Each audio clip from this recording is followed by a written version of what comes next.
Pemirsa, unjuk rasa pendukung Jering yang berlangsung di depan Pengadilan Negeri Denpasar dibubarkan polisi. Aksi dibubarkan karena berpotensi menimbulkan kerumunan di tengah pandemi COVID-19. Sementara sidang pembacaan nota keberatan atas dakwaan jaksa terhadap Jering berlangsung virtual. Bebaskan Jering sekarang juga.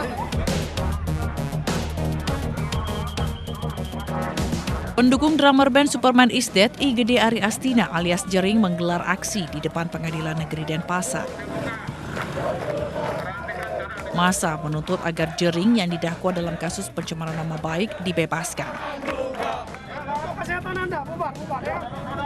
Sekarang COVID lagi meningkat, bubar ya. Ayo, bubar, tolong. Jangan hormat, tolong bubar ya. Namun unjuk rasa ini tak berlangsung lama karena dibubarkan polisi.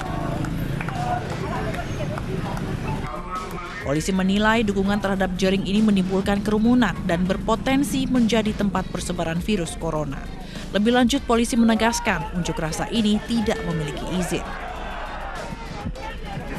Kita juga sudah mengimbau kepada korlapnya untuk saat sekarang ini tidak boleh ada perkumpulan atau gerombolan seperti ini, karena ini kan sangat berbahaya, ya, di mana demo ataupun mengumpulkan massa begitu dalam jumlah yang banyak, resikonya cukup tinggi, apalagi di masa pandemi COVID sekarang. Setelah diberi pemahaman oleh petugas, pendemo pun satu persatu membubarkan diri. Dari Denpasar, Bali, Muhammad Muhyiddin, iNews melaporkan.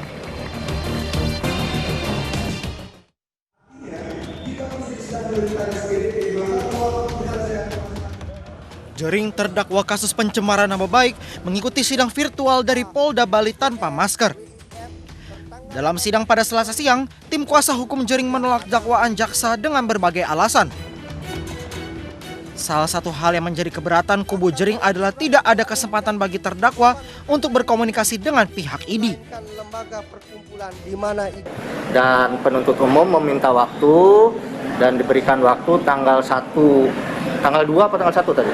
1 Oktober untuk kesempatan penuntut umum memberikan pendapat terhadap eksepsi atau keberatan terdakwa dan penasihat hukumnya tersebut.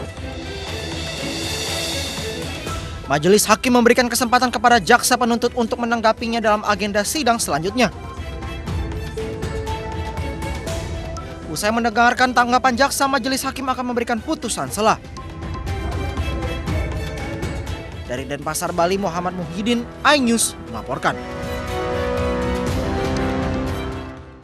Sidang gugatan pra-peradilan tersangka Irjen Napoleon Bonaparte kembali digelar. Tim Divisi Hukum Bareskrim Polri menolak seluruh dalil pra-peradilan Napoleon.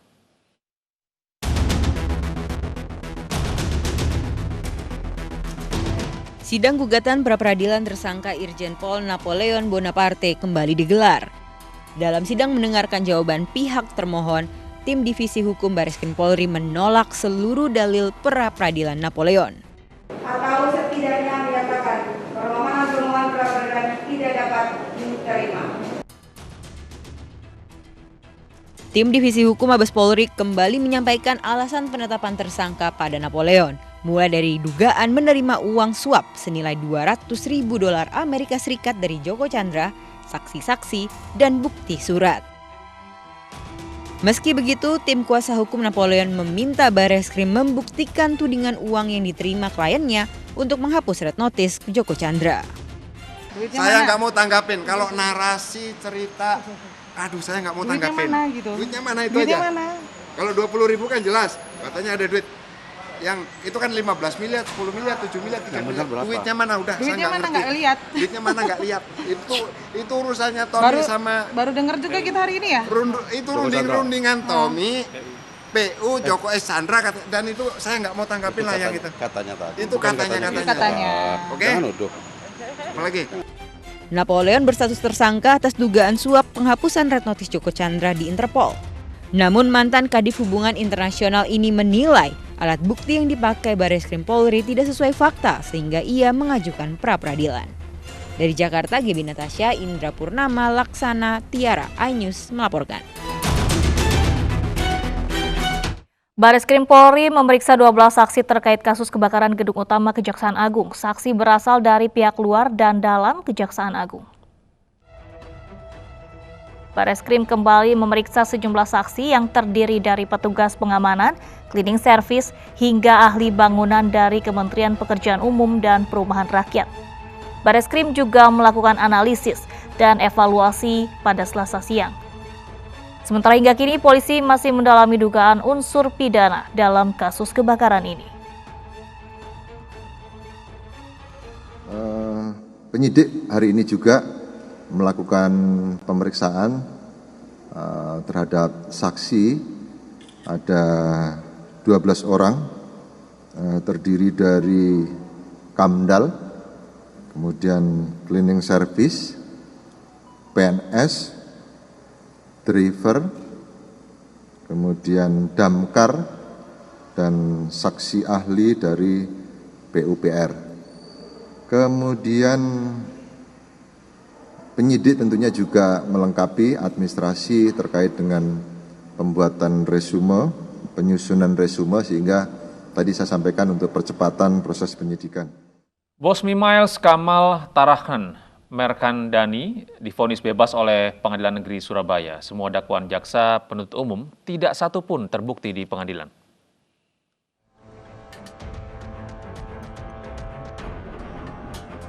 Kamal Tarachan Mirkandi, bos Mimiles, dinyatakan tidak bersalah dalam sidang vonis kasus Mimiles di Pengadilan Negeri Surabaya Kamis 29 September. Berdasarkan surat keputusan yang dilansir website PN Surabaya, majelis sidang yang dipimpin Yohanes Hehamoni menyatakan bahwa pimpinan PT KAM dan KAM ini tidak bersalah dan tidak ada satupun dakwaan yang terbukti. Sementara Ketua Aliansi Korban Mimiles mengaku keputusan hakim tidak adil. Ia meminta jaksa penuntut umum untuk melakukan upaya kasasi. Jadi kita minta kejaksaan JPU melakukan upaya kasasi. Karena ini sudah sangat tidak adil, luar biasa, ya. Baru kali ini ada money game bisa lolos. Bayangkan kalau kita bandingkan dengan perkara yang sama, Pandawa itu juga di Surabaya itu divonisnya di atas 10 tahun. Kita bandingkan dengan First Travel itu divonis juga di atas 10 tahun. Kerugiannya mirip, sama dengan kerugiannya Mimiles, member-member Mimiles. Kamal Tarachan didakwa dengan kasus pencucian uang dan penipuan dengan total kerugian mencapai lebih dari 750 miliar. Dari Surabaya, Jawa Timur, Hari Tambayong, iNews melaporkan. Investasi bodong Mimiles yang diungkap Polda Jawa Timur melibatkan ratusan ribu anggota dan sejumlah figur publik.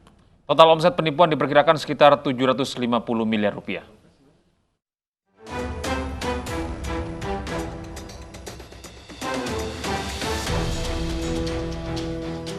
Dalam 8 bulan investasi bodong yang dijalankan PT KAM & KAM meraup uang sekitar 750 miliar rupiah. Iming-iming keuntungan instan tanpa harus bersusah payah membuat masyarakat mudah tergiur. Tidak hanya masyarakat, para figur publik pun ikut kena getahnya. Perancang busana Ajinoto Negoro dan penyanyi Tata Janeta diperiksa terkait kasus investasi bodong Mimiles. Mereka pun menampik terlibat dalam kasus ini. Penyanyi Pinkan Mambo yang dikenal memiliki suara khas ini juga dimintai keterangan polisi.